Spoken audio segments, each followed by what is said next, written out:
बाद आपका पुनः स्वागत है। सबसे पहले फीजी खबरें। भारत के prime minister Narendra Modi Fiji का दौरा करने आएंगे। कहा जा रहा है कि अगले महीने ऑस्ट्रेलिया में G20 समिट में शामिल होने के बाद वे 19 को फीजी आएंगे। करीब 33 इयर्स बाद कोई प्राइम मिनिस्टर इंडिया से फीजी आएगा। इससे पहले 1981 में इंदिरा गांधी ने फीजी का दौरा किया था। It is reported that Modi's planned trip will bring him to Suva on the 19th of next month. He will be the first Prime Minister of India to visit Fiji since Indira Gandhi in 1981. The High Commission of India in Fiji says they have not received an official confirmation on the planned visit. United states of America ने Fiji पर लगाए गए sanctions को हटाने का फैसला किया है। ओबामा सरकार द्वारा ये फैसला लिया गया है कि फीजी पर फाइनेंशियल असिस्टेंस को लेकर लगाए गए प्रतिबंध अब हटा लिए जाएंगे। The Obama administration is now lifting restrictions on all financial assistance to the Fiji government. They have also decided to lift certain foreign policy-based visa restrictions on military officers and senior government officials. The spokesperson adds they are also now exploring opportunities to resume engagement with Fiji's military to include training and cooperation on issues of global concern. Fiji government delegation ने human rights development पर तैयार की गई report को UN human rights commission को Geneva में पेश कर दिया है। डेलीगेशन के हर मेंबर को यूएन रिव्यू पैनल को एड्रेस करने का भी मौका दिया गया। In his opening statement, the head of the Fijian delegation, the Attorney General and Minister for Justice Aya Said Qayyum, outlined Fiji's significant achievements in the promulgation of the 2013 Constitution with its robust Bill of Rights. Fundamentally, the Constitution establishes the principle that every Fijian is equal. It does not define or divide Fijians by ethnicity and bestows the title of Fijian on every citizen while equally recognizing their different cultures. Chief Justice Anthony Gates also had a chance to address the review. He spoke about the barriers experienced by the judiciary in its functioning after the events of 2009. He also explained to the review the effects of travel bans imposed on judges. The bans deterred suitably qualified persons who might have served and who possessed these personal circumstances. Sri Lanka generously and commendably offered assistance by allowing members of its judiciary to be seconded. It should be noted we have judges serving from 4 other jurisdictions as well as Sri Lanka. The Director of Public Prosecutions, Christopher Pride, also explained the basis of prosecutions here in Fiji, the non-political nature of the decisions to prosecute, and the number of assault cases committed by police, which are now currently before the courts. Recently there have been cases alleged where people have been assaulted by the police. This is not a new problem in Fiji. Where evidence is obtained by these means, the prosecution will not continue and the matter will be referred to the Police Commissioner for investigation and possible criminal charges against the officers. Fiji elections office ने सितंबर में हुए आम चुनाव की final report तैयार कर ली है। ये एक 37 पेजेस की रिपोर्ट है जिसमें वोटर्स के साथ साथ इलेक्शंस में हुए खर्च के बारे में भी पूरी जानकारी दी गई है। साथ ही में supervisor of elections Mohammad Saneem ने कहा कि इलेक्शंस के वक्त उनकी ऑफिस ने पूरी ट्रांसपेरेंसी दिखाई है और ईमानदारी से इलेक्शंस किए हैं। The report states that only 3,714 or less than 1% of 500,078 ballots cast were invalid. The Fijian Elections Office spent $2.3 million in the procurement of materials from local suppliers. The largest procurement for the office was the purchase of polling station kits from local company Chris Science, valued at over $785,000. The Elections Office received a total fund of $39.28 million, out of which $17.97 million was from the government and $21.3 million from donor partners. Papua New Guinea contributed the largest sum of $18.5 million. A total of 5,508 Fijians living abroad also registered to vote. Only 7,948 postal ballots out of 12,190 were returned to the office.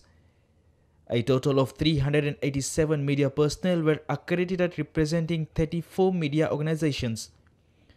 The office put up 11,669 advertisements to a tune of $1.53 million. This includes ads on television and radio stations only. For newspapers and magazines, the Elections Office put up 348 advertisements valued at $1.3 million. The Elections Office received 17 applications for accreditation from the civil society organizations, rejected 5. In his concluding remarks, the Supervisor of Elections, Mohammad Sanim, says the Fijian Elections Office was committed to honesty, integrity and transparency in its transactions. He adds, as an independent body, the Fijian Elections Office trusts professionalism and the highest standard of conduct and practice. Australia के foreign minister Julie Bishop Fiji पहुंची। Fiji के parliament democracy में आने के बाद ये उनका पहला दौरा था। While here, Bishop is scheduled to officiate at various private sector events. Soon after her arrival, she will pay a courtesy visit to Prime Minister Voreqe Bainimarama and also meet Minister for Foreign Affairs Ratu Inoki Kumbombola. Bishop and Kumbombola will issue a joint press statement after their meeting tomorrow. She will also address the Fiji-Australia Business Council on Saturday and depart our shores later that day. अब समय हो गया है भारत की खबरों का। हमने आपको 2 दिन पहले बताया था कि हरियाणा के सोनीपत में एक बैंक को लूटा गया। पुलिस ने इन चोरों को पकड़ लिया है। 77 फीट लंबी एक सुरंग बनाकर चोर बैंक के लॉकर्स तक पहुंच गए थे, लेकिन अब इस चोरी के साथ बहुत से और खुलासे भी हुए हैं। देखिए ये एक्सक्लूसिव रिपोर्ट हमारे जी न्यूज संवाददाता के साथ। यही है गोहाना के गुनहगार। नाम है बलराज उर्फ बबलू और सुरेंद्र उर्फ काला। पुलिस की गिरफ्त में आए यही वो शख्स हैं जिन्होंने हरियाणा के गोहाना में बैंक लूट की हैरतअंगेज वारदात को अंजाम दिया था। पुलिस का दावा है कि 84 फुट लंबी सुरंग बनाकर बैंक लूटने की घटना में इन दोनों के अलावा 2 लोग और शामिल थे। इनमें से एक की गिरफ्तारी हो चुकी है, जबकि दूसरा फरार चल रहा है। इन दोनों आरोपियों को पुलिस ने सोनीपत के भैंसवाल से गिरफ्तार किया है, जबकि तीसरे आरोपी सतीश की गिरफ्तारी गोहाना के नजदीक से हुई है। पुलिस का दावा है कि इनके पास से 16 किलोग्राम ज्वेलरी और 25,000 रुपए की बरामदगी हुई है। बलराज से 10 किलो के करीब ऑर्नामेंट्स जो है एक कट्टा नुमा बैग है, उससे बरामद हुआ है। वो भट्ठा है, वहाँ गांव पड़ता है, इसमें कटवाल का भट्ठा है, तो वहां से उसे बरामद किया है। पुलिस के मुताबिक बलराज और सुरेंद्र अपने दोस्तों के साथ मिलकर पिछले 1.5 महीने से लूट की योजना बना रहे थे। इसके लिए उन लोगों ने महिपाल नाम के शख्स के घर का चुनाव किया था। महिपाल के घर से ही इन लोगों ने बैंक के स्ट्रांग रूम तक सुरंग बनाई थी। शुरुआत में इन लोगों ने खुरपी और गैंती से सुरंग खोदी और बाद में जैक का भी इस्तेमाल किया। सिंपल जो गैती और एक लोहे की रॉड और खुरपा और कसी, उनसे इन्होंने खुदाई की है। और ये जो साइड में, जो बैंक के साइड में जो था ये प्लॉट और कुछ पुरानी बिल्डिंग थी, उसका इन्होंने खंडर का फायदा उठा के, कभी कोई इसमें देखेगा नहीं, उसका इन्होंने फायदा उठाया। फिल्मी अंदाज में बैंक लूटने की इस वारदात ने पूरे देश को हिलाकर रख दिया था। खुद प्रधानमंत्री नरेंद्र मोदी ने अपने ऑफिस से एक सीनियर अफसर को मामले की जांच के लिए भेजा था। शायद यही वजह है कि पुलिस ने इस मामले में तेजी से कार्रवाई की और 4 दिन के भीतर ही ब्लाइंड लगने वाले केस को सुलझा लिया।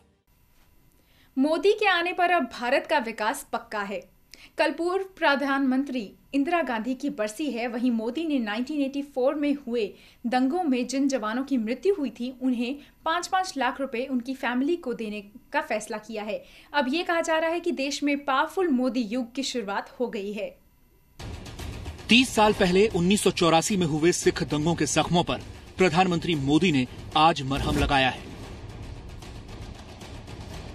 ये मरहम है 5-5 लाख रुपए का। पीएम मोदी ने ऐलान किया है कि सिख दंगों के 3,325 पीड़ितों के परिवारों को 5-5 लाख रुपए का मुआवजा दिया जाएगा। एक तरफ 84 के सिख दंगों पर मोदी का मरहम है, तो दूसरी ओर है इंदिरा गांधी की शहादत। सवाल उठता है कि मोदी ने यह फैसला आज ही क्यों लिया। सबसे पहले तो मैं ये कहना चाहूंगा कि उनका ध्यान जो है वो इस तरफ आया, ये बड़ी बात है कि उनको देश के रहने वाले सिखों की समस्या का पता लगा। तो ये 5 लाख रुपया जो उन्होंने दिया है, ये मैं इसे न्याय नहीं मान सकता। ये कंपनसेशन है इस बात का कि गवर्नमेंट उस वक्त फेलियर थी, तो गवर्नमेंट अपनी फेलियर को का जो नुकसान हुआ उसके लिए उन्होंने कंपनसेट किया है, लेकिन न्याय अभी भी लेना बाकी है। दरअसल प्रधानमंत्री नरेंद्र मोदी का ये मास्टर स्ट्रोक कांग्रेस को गहरी राजनीतिक चोटें दे सकता है। मुआवजे के तौर पर भले ही ये दंगा पीड़ितों के लिए 166 करोड़ 25 लाख रुपए का मरहम है, लेकिन कांग्रेस के लिए उनके चेहरे पर पॉलिटिकल पंच है। तो क्या पीएम मोदी का ये दांव दिल्ली के मौजूदा राजनीतिक माहौल में सिख वोट बैंक को अपनी तरफ खींचने का दांव है? कम मेक इन इंडिया, दुनिया के किसी भी देश में जाकर के बेचिए, लेकिन निर्माण यहां कीजिए। अगर 125 करोड़ देशवासी तय कर लें कि मैं कभी गंदगी नहीं करूंगा, तो दुनिया की कौन सी ताकत है जो हमारे शहर गांव को आकर के गंदा कर सके। एक युवक ने अपने दोस्तों के साथ मिलकर अपनी ही गर्लफ्रेंड का गैंग रेप किया। ये घटना जालौन की है। बताया जा रहा है कि पहले तो युवक ने लड़की को घर से भागने को कहा और फिर उसे कहीं दूर ले जाकर अपने दोस्तों के साथ मिलकर उसके साथ बलात्कार किया। में एक प्रेमी ने अपने ही प्रेमिका का अपहरण कर लिया। आरोप है कि लड़के ने इसके बाद औरैया ले जाकर अपने कुछ दोस्तों के साथ गैंगरेप किया।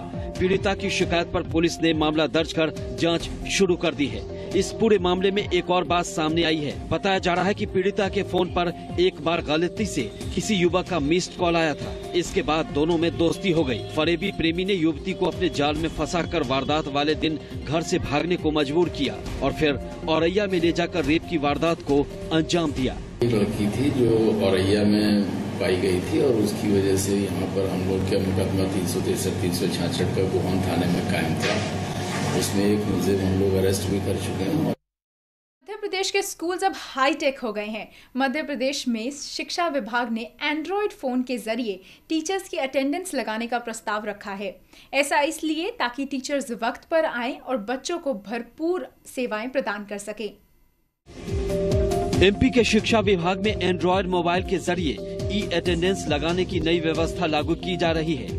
यह व्यवस्था 1 नवंबर से शुरू की जाएगी। इस नई व्यवस्था में राज्य शिक्षा केंद्र ने एक सॉफ्टवेयर तैयार किया है जिसे जीपीएस तकनीक से जोड़ा गया है। यह एप्लीकेशन हर शिक्षक के एंड्रॉयड फोन पर होगा और फोन के एप्लीकेशन को शिक्षा विभाग के सॉफ्टवेयर में रजिस्टर्ड किया जाएगा। इसकी मदद से शिक्षकों की स्कूलों में उपस्थिति की जानकारी मिल सकेगी। शाला में शिक्षक जो है समय पर आए, पूरे समय वो उपस्थित रहे एवं समय पर जाए। इसके लिए जो एक प्रयोग जो है किया जा रहा है शिक्षकों की उपस्थिति सुनिश्चित करने के लिए। वहीं शिक्षकों ने इसका विरोध किया है। शिक्षकों के मुताबिक नए नियम से उनकी निजी जिंदगी पर असर पड़ेगा।